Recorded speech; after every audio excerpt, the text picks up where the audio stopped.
Assalamualaikum warahmatullahi wabarakatuh. Perkenalkan nama saya Sarasabila dengan NIM 904124194. Saya akan mempresentasikan hasil diskusi dari kelompok 10, yaitu kelompok dan tim. Yang pertama yaitu kelompok dan pengembangan kelompok. Kelompok didefinisikan sebagai dua atau lebih individu yang berinteraksi dan saling bergantung yang berkumpul untuk mencapai tujuan tertentu. Kelompok formal adalah kelompok kerja yang ditentukan oleh struktur organisasi dan memiliki tugas kerja yang ditetapkan serta tugas khusus yang ditujukan untuk mencapai tujuan organisasi.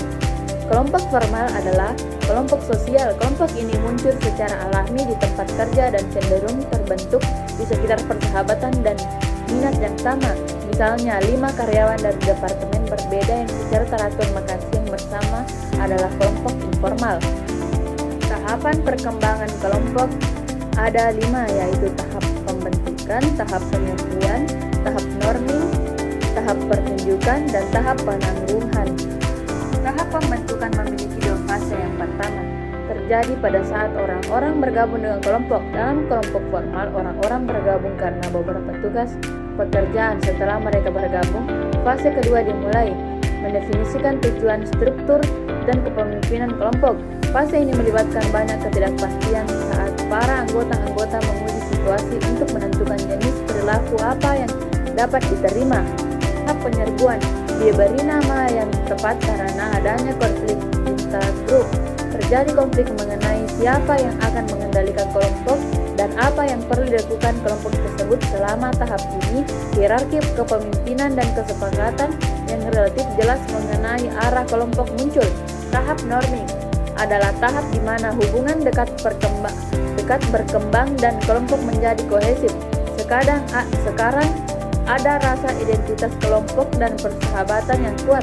Tahap ini selesai ketika struktur kelompok menguat dan kelompok telah mengasimilisasi serangkaian harapan atau norma umum mengenai perilaku anggota. Tahap keempat adalah tahap pertunjukan. Struktur kelompok sudah terbentuk dan diterima oleh anggota kelompok. Energi mereka telah beralih dari mengenal dan memahami satu sama lain menjadi mengerjakan tugas kelompok. Ini adalah tahap terakhir dari pengembangan kelompok kerja permanen. Namun untuk kelompok sementara, tim proyek, gugus tugas atau kelompok serupa yang memiliki tugas terbatas untuk dilakukan. Tahap terakhir adalah penangguhan. Tahap ini, kelompok itu bersiap untuk bubar. Kelompok itu memfokuskan perhatiannya pada penyelesaian kegiatan alih-alih kinerja tugas. Anggota kelompok bereaksi dengan cara yang berbeda. Kinerja dan kepuasan kelompok kerja. Yang pertama, kondisi eksternal yang diberlakukan pada grup. Kelompok kerja dipengaruhi oleh kondisi eksternal yang diberlakukan padanya, seperti strategi organisasi, hubungan otoritas, aturan dan regulasi formal, ketersediaan sumber daya, dan sebagainya. Sumber daya, kriteria pemilihan karyawan, sistem dan budaya manajemen kinerja, dan tata letak fisik umum ruang kerja kelompok. Misalnya, beberapa kelompok memiliki peralatan dan perkakas modern dan berkualitas tinggi untuk melakukan pekerjaan mereka, sementara kelompok lain tidak melakukannya, atau organisasi tersebut mungkin sedang menjalankan strategi untuk menurunkan biaya atau meningkatkan kualitas yang akan memengaruhi apa yang dilakukan kelompok dan bagaimana cara melakukannya. Kedua, sumber daya anggota kelompok. Penelitian telah menunjukkan bahwa ciri-ciri yang dipandang positif dalam budaya kita seperti keramahan, kemandirian, dan independensi cenderung berhubungan positif dengan produktivitas dan moral kelompok.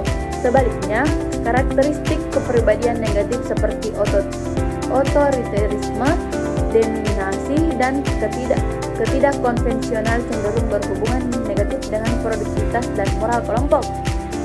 Karakteristik dari tim yang efektif berjumlah 8, yaitu tujuan yang jelas, yang kedua keterampilan yang relevan, yang ketiga saling percaya, yang keempat komitmen yang bersatu, yang kelima komunikasi yang baik, yang keenam keterampilan bernegosiasi, yang ketujuh kepemimpinan yang tepat, dan yang terakhir adalah dukungan internal dan eksternal. Tantangan saat ini manajemen tim. Manajer dapat membangun tim yang efektif dengan memahami apa yang memengaruhi kinerja dan kepuasan. Namun, manajer juga menghadapi beberapa tantangan terkini dalam mengelola tim, yaitu global dan memahami jejaring sosial. Itulah yang sempat saya sampaikan. Lebih dan kurangnya mohon dimaafkan. Assalamualaikum warahmatullahi wabarakatuh.